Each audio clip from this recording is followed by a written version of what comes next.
This is the Convene podcast. A progressive opening reception gave a group of association management industry professionals the chance to mix with local artists and to see the ins and outs of a convention center in a far more engaging way than a formal facility tour. How the Spokane Convention Center turned a reception into a site inspection. Written and read by Kate Mulcrone, Digital Managing Editor of Convene. The AMC Institute, AMCI, annual meeting is a small event, between 200 and 300 participants, but it can pack a big punch.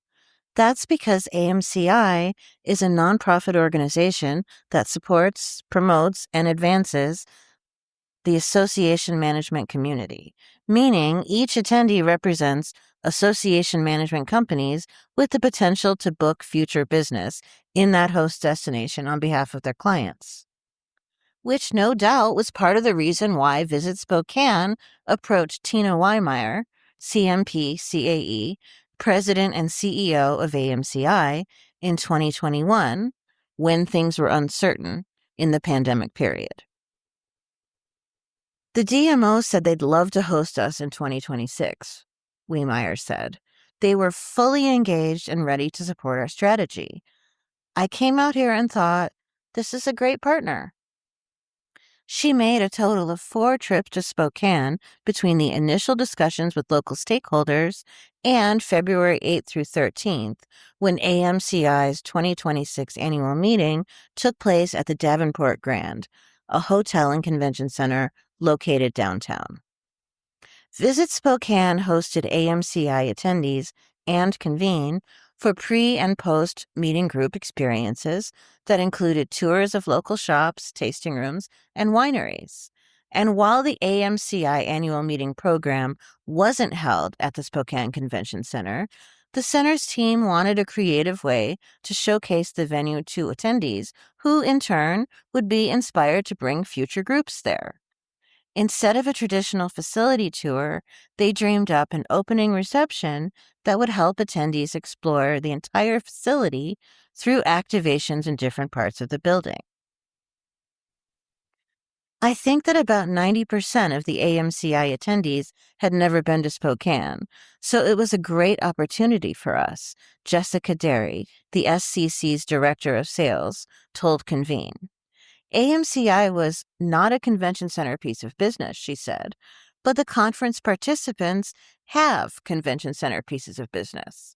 So while I had the audience, I wanted to show them around. But I didn't want to just show them a ballroom. They all have seen ballrooms. We needed them to see the facility.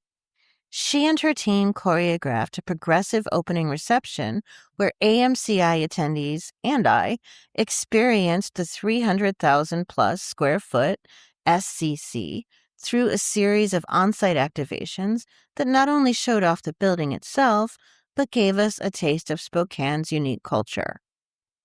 On the evening of February 10th, we entered the SCC through an indoor sky bridge from the Davenport Grand, then descended to a ballroom lobby space for brief remarks from the SCC team, who introduced the Spokane Tribe of Indians dancers.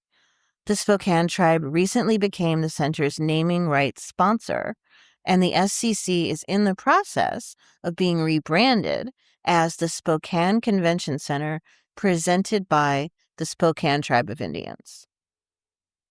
A land acknowledgement video helped us understand how present-day Spokane was built on the ancestral lands of the 4 bands of the Spokane Tribe of Indians. We enjoyed light bites on past trays and more cocktails, while the dancers performed a variety of traditional and contemporary dances, including but not limited to prairie chicken, grass dance, jingle dress dance, and fancy shawl dance, accompanied by a group of drummers who kept the energy level high.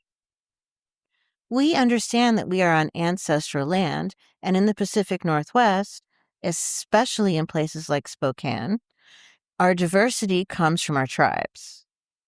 We couldn't pass up the opportunity to do some storytelling within the building to share the tribe's heritage and help visitors understand how long they've been in Spokane, Derry said. I want more dancers to come in for large groups, and I'd love for their speakers to come in as well. Once the performance had concluded to thunderous applause, we flowed from the lower lobby through the promenade, where another cocktail station had been set up and an AMCI gobo illuminated the SCC's riverside lawn.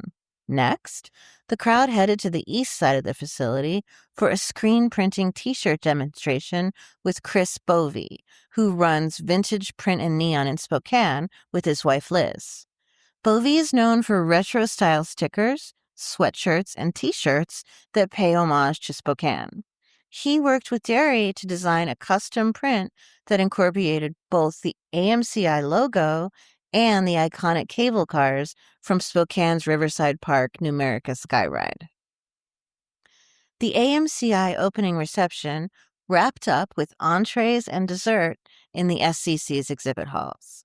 Rather than a buffet setup, the center's catering team opted for standalone food stations arranged along the perimeter of the hall. For FAMs, we always try to do a tasting menu, so we wanted to give the AMCI attendees a similar experience, Derry said. Basically, if you came here for an event, these are the different options that are on our menu. A dessert table was laden with cookies, miniature pies, and chocolate truffles in every color of the rainbow. Participants could savor them while sitting down to socialize with fellow attendees at small tables in the middle of the hall, or fill up takeout boxes with the treats. A lot of people travel from the East Coast, and they're tired by the end and don't really want to eat dessert right there, Derry said. But it's so fun to have a little to-go box and bring it back to your room for later. Key to what Derry had in mind for the opening reception was the flexibility of the SCC. It was easy for her team to reimagine different spaces and to seamlessly take the group of attendees from one activation to the next. I actually had a couple of the attendees reach out, as well as a couple of competitive cities, she said after the reception. They appreciated that we opened the whole building.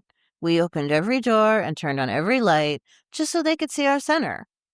The effort that Derry and her team put into the reception was well worth it. When we spoke for this story about a month after the event, she had already received 3 RFPs from attendees. Remember to subscribe to the Convene podcast on your favorite listening platform to stay updated with our latest episodes. For further industry insights from the Convene team, head over to pcma.org/convene. My name is Maggie. Stay inspired, keep inspiring, and until next time.